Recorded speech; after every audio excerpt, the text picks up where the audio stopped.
the first thing, and there's been confusion about this repeatedly, and I've seen people lose jobs because they've got it wrong. Now, you're told very clearly that the tender sum excludes all VAT. That's either VAT at the 13.5 or the higher rate of VAT. Your tender sum does not include VAT. There was ambiguity in the earlier forms of tender, and people put in VAT or people left out VAT, contrary to the instruction. Now, people, I've seen people, as I said, losing jobs, but it's very, very clear now. You do not put in VAT with the tender sum, and just be careful about that.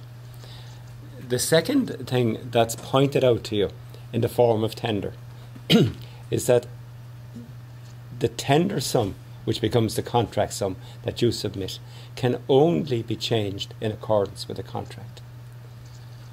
Susan will be talking to you about that later on, but if there's not provision in the contract for changing the sum, it can't be, and it won't be changed. The next thing that you need to be alerted to in terms of the form of tender is the tender validity period. Now, there's a space in the form of tender where the contracting authority will write in 90 days or 180 days or whatever they want to write in. Now, it tells you down the end of it, if there's nothing entered, you're agreeing that your tender will be valid for at least 180 days. And I say at least 180 days. You cannot withdraw it within that 180 days. That's the normal, that's the default. But occasionally, and perhaps on a short form, it might be 90 days. It is worth having a look at it. But it's the rest of that sentence that's important. And people forget that. And it's not that your tender is still not valid after 100 days. Your tender doesn't die after 100 days, 180 days. You're allowed to withdraw it after 180 days on 21 days notice. But if the 180 days passes and you don't withdraw it, it is still a valid tender. And if the employer comes back and he sends the acceptance notice to you, there is a binding contract between you, irrespective of the fact that you may have tendered 9 months or 12 months previously. If you don't want your offer, to be accepted anymore, if you think kind of that costs have gone up or that you can't stick to that any longer, you actually have to go and give 21 days notice of withdrawal, and then you have no offer. But until you do that, it's open to the client to say, yes, thank you very much, Mr. Contractor, that price you gave us 12 months ago, we accept. And there is a binding contract between you. On the schedule, and I haven't, and I'm not going to deal with every item on the schedule, but there are a number of them that needs to be brought to attention. On 1.1, they will give you the time for completion in days. If it's left blank, you really need to query it. But no, that will tell you what time you have to do the job. The liquidated damages will be stated, and it'll be in an amount per day. Now, I suppose liquidated damages is a difficult area, and the feedback that we have got from member surveys and so on is that it rarely happens that public authorities apply liquidated damages. But it would be wrong to assume that you will get away with it, because they're quite entitled to employ liquidated damages, and they do from time to time, although in many instances it's not pursued. The time for payment, and it's worth just having a look at that, because that 10 days after invoice can change. They'll be quite entitled to put in 30 days there, maybe 60 days, and slip one across you. Now, 10 days is the default, and it is normally 10 days. Now, that's not to say, of course, that you're going to get paid in 10 days. That's 10 days after you send in the invoice. But you can't send in the invoice until you go through the process, and Susan will talk to you about that. But I suppose what I'm alerting you to is this, just make sure that it is 10 days you're going to get paid after invoice, that it's not 30 or 40 days put in there for cash flow purposes for the contracting authority. You do, of course, need to look at the insurance details, the amount and the excesses. and no, they're usually straightforward. There are default values in it, and they're probably okay. But you do just need to check and make sure that your insurances actually match what's required.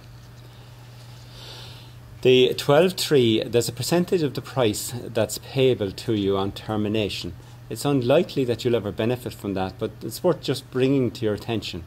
And unlike the main forms of contract, the idea here is that if the contract is terminated by the client and the client engages another contractor to finish the work, which sometimes happens, you will be entitled to 4% of the value.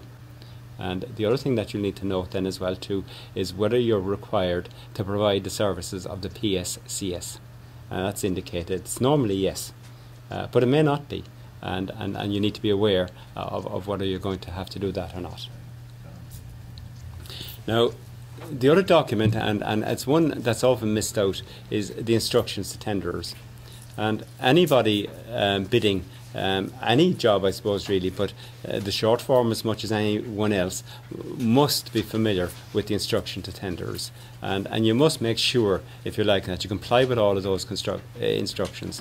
Because if you don't, you could find that your tender can be very easily rejected. And you know, you don't have a valid tender if you're not in compliance. It is important for you, and particularly kind of for those people on the site who are executing the work, to know exactly what their contract is and what documents make up the contract. And again, you know, it says it there, and just be aware of it. 2.4 deals with queries. You know, now I've raised many queries on the short form by writing, if you like, kind of by letter, I suppose, that I sent by email. I normally send it by email and by hard copy as well too. So, you know, what I would do is write a letter and send the letter by email, and you know, I hadn't had any sort of quibbles about that. But it suggests there that it's an email query in writing. In terms of ambiguity and discrepancies, you're told that you must bring those to attention. Now, whether you do or not is another matter. I mean, there'll be many people who will see ambiguity and they will try and maybe, you know, keep it there, if you like, kind of, and take a view themselves as to how it might be resolved. But the instruction that you get in the instructions of tenders is that you must bring an ambiguity or discrepancy to attention. There's nothing that we can do. If your tender is late, it's late, or if it's not delivered to the right place, you know, it's not a valid tender, and there's nothing you can do about it. So just make sure. I know it's pretty basic kind of, but there are people who ring us up on a regular basis and you know, looking to see what we can do. Pricing, again, like kind of, they're pretty clear and explicit instructions. You're told that you must not insert additional items. People do it at times. I don't know, they get disqualified for it at times as well too. You're told to use 0.00 to indicate 0 where 0 is permitted. And you're told that otherwise all items must be priced and negative rates are disallowed. It is, I mean, only proper to my mind that you actually follow those instructions. And I think, you know, if one were to examine bids, you will find that it's quite commonplace for these simple directions to be ignored. Maybe sometimes it doesn't have a consequence, but I think, you know, you're at risk yourself in not following them. There's one at 4 there, is just, you are allowed in certain instances, or adjustment items are provided in certain instances, but there's a limit on the adjustment in terms of a percentage of the contract sum. And if you are putting in an adjustment item, it's important to make sure that you don't breach that, if you like, kind of, if your adjustment is limited, let's say, to 2% of the contract sum, that you're not 2.6%. Because you'll find that if you are, it could well disallow you.